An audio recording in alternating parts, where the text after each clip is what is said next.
அனைவருக்கும் வணக்கம். கடந்த 10 நாட்களுக்கு முன்பாக ஒன் மைண்ட் மார்க்கெட் இந்த நிகழ்ச்சியை நடத்துகின்றோம், நீங்கள் வர வேண்டும் என்று என்னை அழைத்தார்கள். வந்த ஒரு சகோதரி வந்தாங்க, ஒரு சகோதரர் வந்தாங்க, என்னை கூப்பிட்டாங்க. என்ன நிகழ்ச்சின்னு தெரியாது. நேற்று நான் கேட்டேன் என்ன நிகழ்ச்சி, என்ன பேசுகிறேன்னு. குறிப்பாக ஏதாவது ஒரு நிகழ்ச்சிக்கு போய் உட்காந்தோம்னு சொன்னால் அதுக்கு முன்னாடி 4 பேர் பேசுவாங்க. அரசியல்வாதிகள் சொல்கிறேன். அந்த 4 பேர் பேசுகிற அந்த சப்ஜெக்ட் எடுத்து நாமளும் அந்த மீட்டிங்கில் பேசிட்டு வந்துகிட்டே இருப்போம். காலையில் எழுதிக்கு ஒரு 2-3 நிகழ்ச்சிகள் இருந்த காரணத்தில் வந்தேன். தம்பி மட்டும் பேசினார். அவர் பேசினதை வச்சு பேசினா கூட ஒரு 10 நிமிஷம் நாம் அந்த சப்ஜெக்ட் பேசிடலாம்.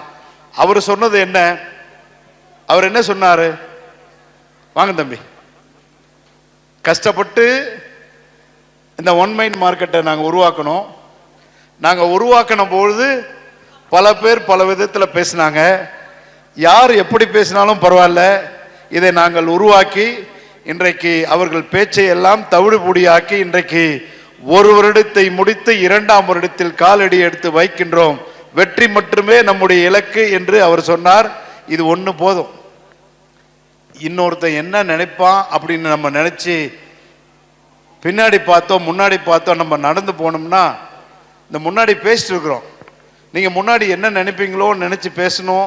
இல்லை தொழில் செய்யும்போது பின்னாடி நம்மளை என்ன நினைப்பாங்களோ அப்படின்னு நினச்சோம்னா அவங்க யாருமே மேலே வந்ததா சரித்திரமே கிடையாது. ஒன்று மட்டும் செய்யணும், மனசாட்சிக்கு கட்டுப்பட்டு யாருக்கும் தீங்கு வராத மாதிரி அந்த தொழிலை செஞ்சோம்னா கண்டிப்பாக ஒரு நல்ல நிலைக்கு எல்லோரும் வரலாம். போராமப்படாமல் இருந்தால் போதும். இதில் இன்னொருத்த வந்துட்டானே அப்படின்னு சொல்லி போராமப்பட்டீங்கன்னு சொன்னால் என்ன நினைப்போம்? கடைசி வரை நம்ம போராமப்பட்டுட்டு அதே 0 லெவலில் தான் இருக்கணும். இன்றைக்கு என்னை பற்றி நீங்கள் சொல்லணும்னு சொன்னார். என்னை பற்றி நான் சொல்ல வேண்டும் என்று சொன்னால், இன்றைக்கி என்னை ஒரு எம்எல்ஏவை மட்டும்தான் நீங்கள் பார்த்துருப்பீங்க. நான் 1989 நான் கான்ட்ராக்டர் ஆனேன். நான் 1989 நான் 12ஆம் வகுப்பு வரை தான் படிச்சிருக்கேன். +2க்கு மேலே நான் காலேஜுக்கெலாம் போகல. 86 12ஆம் வகுப்பு முடிச்சுட்டு 86 ஒரு கட்சி திமுகவில் இறங்கி அண்ணன் துரைமுருகன் அவர்களோடு பயணித்து மாணவர் அணியாக வரும்போது 89 திமுக ஆட்சி வந்தது. என்னவா ஆகணும்னு சொன்னால் கேட்டாங்க. என்ன, நான் கான்ட்ராக்டர் ஆகணும்னு சொன்னேன். கான்ட்ராக்டர் எங்கள் மாமா பேரில் ரிஜிஸ்டர் பண்ணி முதல் சகோதரர்களே 40,000 ரூபாய் கான்ட்ராக்ட் ஒர்க் ஒரு சின்ன ஒரு கல்வெட்டு எடுத்து வேலை செஞ்சோம். 40,000 ரூபாய் கல்வெட்டு எடுத்து வேலை செஞ்சு சொல்கிற சந்தோஷமாக சொல்லலாம். சொல்கிற தொழிலில், ஏன்னா எல்லாமே இளம் தொழில் முனைவோர்கள், இன்னும் வளர்ந்து வரக்கூடிய உங்களுக்கு என்னுடைய பாதையை சொல்லுன்னு அவர் சொன்னதுனால சொல்கிறேன். 40,000 ரூபாய் கான்ட்ராக்ட் ஒர்க் எடுத்து அந்த கல்வெட்டு எப்படி கட்டணும்னு தெரியாது, கஷ்டப்பட்டு அந்த வேலையை செஞ்சோம். 91 மோர்தானான்ற ஒரு அணை இருக்குது குடியாத்தம் பக்கத்தில். இந்த மோர்தானா அணை கட்டுவதற்கு போய் ஒரு 10 லட்ச ரூபா வேலை எடுத்தோம். 10 லட்ச ரூபா வேலை எடுத்துட்டு சகோதரர்களே, இன்றைக்கு எங்கள் நிறுவனம் 200-300 கோடி ரூபா ஒரு வருடத்திற்கு இன்னைக்கு டர்ன் ஓவர் பண்ணுறோம் கான்ட்ராக்ட் ஃபீல்டில். அதுவே கம்மி. காரணம், என்னோட நான் இப்போது 89-90 சொன்னால் 35 இயர்ஸாக கான்ட்ராக்டராக இருக்கோம். நீங்கள் நான் வளர்ந்து என்னோட இருக்கிறவங்களாம் பார்த்தீங்க, என்னோட பயணித்தவங்க அந்த 96-97 வேலை செஞ்சவங்க பார்த்தீங்கன்னா இன்றைக்கு 2000-3000 கோடி வேலை செய்து கொண்டிருக்கின்றார்கள். எல்லாமே பெரிய கான்ட்ராக்டரு. நாங்கள் ஒரு 200 கோடியோடு இன்றைக்கி நிற்கிறோன்னு சொன்னால் அதற்கு காரணம் பொருளாதாரம் தான். நீங்கள் 91-92 மோர்தானா என்கின்ற ஒரு அணை கட்டுகின்ற பொழுது நான் ஒரு சின்ன கான்ட்ராக்டர், அங்கேயே காட்டில் படுத்துக்குவோம். சகோதரர்களே, ஒன்றை மட்டும் புரிந்து கொள்ளுங்கள், எல்லா தொழிலையும் உங்களுக்கெல்லாம் மாதம் 1னா சம்பளம் கொடுக்கணும், 31னா சம்பளம் போடணும், இல்லை 5ஆம் தேதினா சம்பளம் போடணும். இந்த கான்ட்ராக்ட் ஃபீல்டு இருக்கு. இந்த கான்ட்ராக்ட் ஃபீல்டில் பார்த்தீங்கன்னா வெள்ளிக்கிழமை வேலையை முடிச்சுட்டு சனிக்கிழமை மதியானம் பார்த்தீங்கன்னா அவங்களுக்கு பேமெண்ட்டு கொடுக்கணும். சனிக்கிழமை பேமெண்ட்டு கொடுத்தீங்கன்னு சொன்னால் அவங்க திங்கக்கிழமை மறுபடியும் வேலைக்கு வருவாங்க. சகோதரர்களே, பல வாரங்கள் வெள்ளிக்கிழமை சனிக்கிழமை பேமெண்ட்டு கொடுக்காம அடுத்து யார்கிட்டையாவது ஒருத்தர்கிட்ட கடன் வாங்கி திங்கக்கிழமைக்கு ரெடி பண்ணி கொடுத்தோம்னா திங்கக்கிழமை பணம் கொடுத்து அடுத்து செவ்வாய்க்கிழமை வருவான். செவ்வாய்க்கிழமை வேலையை ஸ்டார்ட் பண்ணால் அடுத்து 4-5 நாட்கள் முடிந்து விடும். அது ஒரு வாரம் கடந்து விடும். அப்படி கஷ்டப்பட்டு கஷ்டப்பட்டு கஷ்டப்பட்டு வந்தது நிலை இன்றைக்கு என்னோடு இருந்தவர்கள் 2000-3000 கோடிக்கு வேலை செய்து டர்னோவர் ஒரு வருஷத்தில் டர்னோவர் பண்ணுறாங்க. இன்னைக்கு அவ்வளவு கஷ்டப்பட்டு இன்றைக்கு இந்த நிலைக்கு வந்திருக்கின்றோம். ஆகவே வந்திருக்கக்கூடிய இளம் சகோதரர்களே சகோதரிகளே, எந்த இடத்துல இருக்கும் அப்படின்றது கிடையாது, எந்த தொழில் செய்கின்றோம் என்பது கணக்கு கிடையாது. நீங்கள் செய்கின்ற தொழிலை உறுதியோடு நான் இதே ஃபீல்டில் தான் இருப்பேன், இந்த ஃபீல்டில் நான் ஜெயிச்சு காட்டுவேன்னு நீங்கள் எந்தெந்த தொழில் செய்கின்றீர்களோ அந்த தொழிலில் நீங்கள் நடந்து சென்றீர்கள் என்று சொன்னால், நான் பார்த்தீங்கன்னா 35 வருஷம் ஆச்சு இந்த லெவலுக்கு வர்றது. நீங்கள் வந்த உடனே 2வது வருஷமே என் கூட இருந்தவன் அத்தனை கோடி சம்பாரிச்சான் எனக்கு வரலையன்னா நீங்கள் நிம்மதி இழப்பீர்கள். உங்களுக்குள்ள இருக்கிற அந்த மனசு, ஐயோ நம்மளால முடியலையே அப்படின்னு நீங்க நினைச்சீங்கன்னு சொன்னா நம்முடைய வெற்றி பயணம் என்பது படிக்கட்டுகள் ஏறி போக முடியாது. எந்த நிலையில் நாம் இருக்கின்றோமோ அந்த நிலையில் மட்டுமே நீங்கள் இருக்க முடியும்.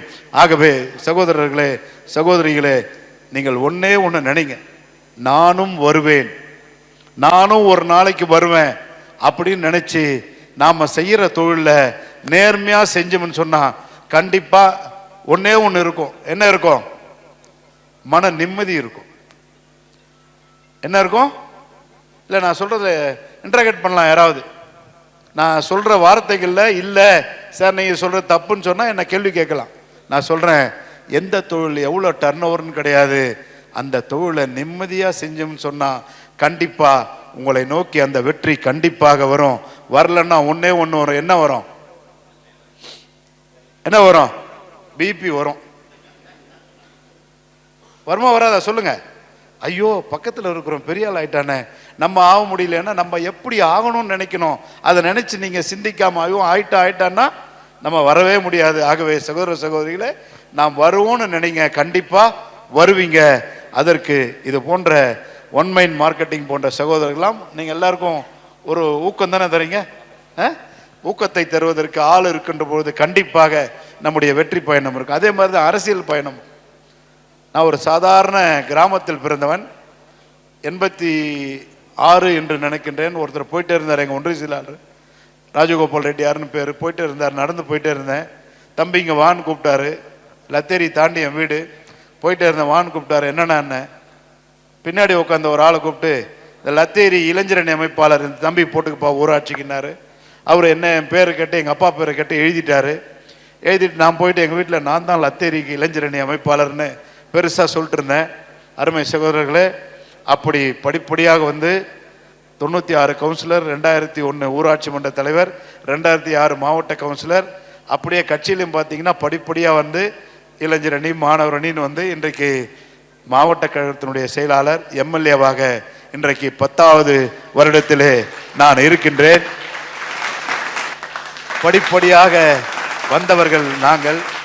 ஒன்னே ஒன்று மட்டும் நினைப்போம், அரசியலில் கீழே இருந்து மேலே வந்திருக்கோம். பதவிகளிலும் பார்த்தீங்கன்னா ஊராட்சி பதவியிலிருந்து மேலே வந்திருக்கோம். அதனால எங்களுக்கு தெரியும். காலையில் நீங்கள் யார் வேணால் பார்க்கலாம். காலை 7:30 மணிக்கு பார்த்தீங்கன்னா என் வீட்டில் ஒரு 200 பேராவது கண்டிப்பாக இருப்பாங்க. 7:30 மணிக்கு ஸ்டார்ட் பண்ணி அவங்களுக்கு டீ கொடுத்து நல்லது கெட்டது அவங்கக்கிட்ட கேட்டு, வரவங்க என்ன கேட்குறாங்க, பணம் பொருள் கேட்க மாட்டாங்க, அவருடைய கஷ்டத்தை கேட்டு வருவார்கள். அந்த வர்ற கஷ்டத்தை புரிந்து கொண்டு உடனடியாக அதிகாரிகள், ஹாஸ்பிட்டலு, இது மாதிரி பல பிரச்சனைகளுக்கு நம்ம செவி சாய்த்து அவருடைய பிரச்சனைகளை தீர்த்து தந்தால் கண்டிப்பாக எந்த நிலைக்கும் எப்பொழுதும் நாம் இருக்கலாம். ஆகவே நாம் செய்கிற தொழில் எந்த தொழிலாக இருந்தாலும் அந்த தொழில் நாம் வெற்றி பெறுவோம் என்கின்ற அந்த மனது உங்களுக்கு திடகாத்திரமாக இருந்தால் கண்டிப்பாக வெற்றி பெறலாம். இன்னும் ப்ரிப்பேர் ஆகி வந்திருந்தால் இன்னும் ஒரு 1/2 மணி நேரம் தொழிலில் யாரெல்லாம் இன்னும் நல்ல நிலைக்கு வந்திருக்காங்கன்னு சொல்லலாம். அண்ணன் இளங்கோ வந்திருக்காரு. அவரும் பார்த்தீங்கன்னா இன்றைக்கி வளரும் இந்த வேலூர் நகரத்தில் பார்த்தீங்கன்னா அவங்களும் ஒரு நல்ல தொழில் செய்கிறாங்க. எல்லாரும் வந்திருக்கீங்க. இன்னும் எனக்கு டைம் இருந்துச்சுன்னா இன்னும் ரொம்ப நேரம் உங்களோட பகிர்ந்து கொண்டிருக்கலாம். இது அவர் சொன்ன மாதிரி, தம்பி சொன்ன மாதிரி, இது 1ஆம் ஆண்டு, 2ஆம் ஆண்டு, 3ஆம் ஆண்டு, 4ஆம் ஆண்டு. என்ன சொன்னீங்க? போராமைப்பட்டார்கள், இது வளருமா வளராதா என்று சொன்னார்கள். உள்ளபடியே சொல்கிறேன், யார் போராமப்படட்டும். நான் முதல்ல சொன்ன மாதிரி யாரும் கவலையே படாதீங்க. நாம தப்பு பண்ணி பின்னாடி யாராவது சொல்றாங்க விமர்சனம் பண்ணாங்கன்னா அதை பத்தி கவலைப்படாமல் போனீங்கன்னா நீங்களாம் யாருமே மேலே வர முடியாது.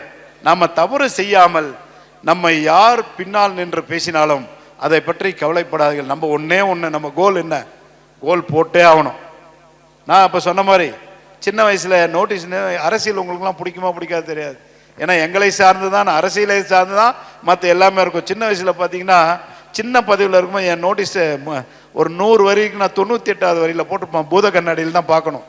உள்ளபடியே நான் சொல்கின்றேன், நான் நினைப்பேன் இந்த பேர் மேலே வரணும், இந்த பேர் மேலே வரணும், இந்த பேர் மேலே வரணும்னு. இன்றைக்கு இந்த மாவட்டத்தில் என் பேர் மேலே வருதுன்னு சொன்னா 35 வருட கால உழைப்பு, 35 வருட கால உழைப்பு. அரசியல் பேசக்கூடாது. இது ஒரு உதாரணமாக சொல்கின்றேன். எந்த தொழிலை செய்தீர்கள் என்றாலும் முதல் வருஷம் 2வது வருஷமே நான் கோட்டீஸ்வரன் ஆகணும்னு நினைச்சிங்கன்னா அது ஜாக்பாட், அது லக்காக தான் இருக்கும். ஆனால் தொடர்ந்து ஏதாவது ஒரு நிலையான தொழிலை செய்யுங்கள். நானும் ஒரு தொழில் செய்யக்கூடியவன் என்கின்ற முறையில் சொல்கின்றேன். ஏதாவது நல்ல பிஸ்னஸ் இருந்தால் எனக்கும் சொல்லுங்க. நானும் ஒரு இல்லை தமாஷ்கே பேசலை. இப்போ என் பொண்ணு MS ஃபைனான்ஸ் முடிச்சுட்டு வந்தாங்க லண்டன்ல இருந்து. என் பொண்ணுக்கு நான் சொன்ன ஒரே வார்த்தை, என்ன முதலீடு செய்யணும்னு சொல்லுங்க, நான் கொடுக்குறேம்மா, நீயா ஒரு பிஸ்னஸ் பண்ணு, கீழே மேலே விழுந்து நான் செய்கிற பிஸ்னஸ் ஒன்றும் தேவையில்லை, நீ ஒரு நல்ல பிஸ்னஸ் பண்ணுமான்னு என் பொண்ணுக்கு நல்ல அறிவுரை சொல்லி, இல்லை நான் 1 இயர் ஒர்க் பண்ணுவேன், நான் லண்டனில் ஒர்க் பண்ணுவேன், சிங்கப்பூரில் ஒர்க் பண்ணுவேன்னு என்கிட்ட கேட்டாங்க. வேண்டாமா, படிச்சுங்க, இப்போ லாஸ்ட் மந்த் கிராஜுவேஷன் முடிச்சுட்டு வந்தாங்க. நீங்கள் ஒரு பிஸ்னஸ் பண்ணுங்கள், அது எவ்வளோ முதலீடு வேணும் நான் தரேன், நீ நல்லதானாலும் சரி லாஸ் ஆனாலும் சரி அது ப்ளஸ் ஆனாலும் சரி ஒரு பிஸ்னஸ் நீயா சூஸ் பண்ணிட்டு செய்யுமா அப்படின்னு சொன்னேன். கண்டிப்பாக செய்கிறேன்னு சொன்னாங்க. ஆகவே ஒன் மைண்ட் மார்க்கெட்டிங்கில் நானும் சொல்கிறேன், எங்களையும் ஒரு உறுப்பினராக சேர்த்துக்கிறீங்களா? இல்லை இல்லை கண்டிப்பாக. நான் என்ன சொல்கிறேன்னா, நான் தமாஷ்கே பேசலை. ஒரு உட்காந்து ஒரு ஒயிட் காலர் ஜாப். இப்போ எனக்கு ஹோட்டல்ஸ் இருக்குது, ரெசார்ட் இருக்குது, மற்ற பிஸ்னஸ் பண்ணுறோம். கான்ட்ராக்டர்ன்றது எந்த நேரத்தில் நிலையாக இருக்குமா அப்படின்றதுலாம் கிடையவே கிடையாது. ஆனால் ஒரு பிஸ்னஸ் பண்ணோம்னா அதில் ஒரு சக்ஸஸராக வரணுன்றதுக்காக உங்கள்கிட்ட ஏதாவது இருந்தாலும் ஒரு ஐடியா சொல்லுங்கள். கண்டிப்பாக நானும் உங்களுடைய ஆலோசனைகளை ஏற்று கண்டிப்பாக நடந்து கொள்வேன் என்பதை தெரிவித்துக்கொண்டு இங்கே என்னை அழைத்த சகோதர சகோதரிகள் அனைவருக்கும் என்னுடைய நன்றி. நம்முடைய இலக்கு வெற்றி. அந்த வெற்றியை நீங்கள் அனைவரும் கண்டிப்பாக பெறுவீர்கள். குறிப்பாக உள்ளூரில் இருக்கக்கூடிய அனைத்து வியாபார சகோதரர்களுக்கும் நீங்கள் செய்யக்கூடிய தொழிலுக்கு என்னுடைய வாழ்த்துக்களை நான் தெரிவித்துக் கொண்டு என்னை அழைத்தமைக்கு நன்றி கூறி விடைபெறுகின்றேன். நன்றி, வணக்கம். Thank you, sir. So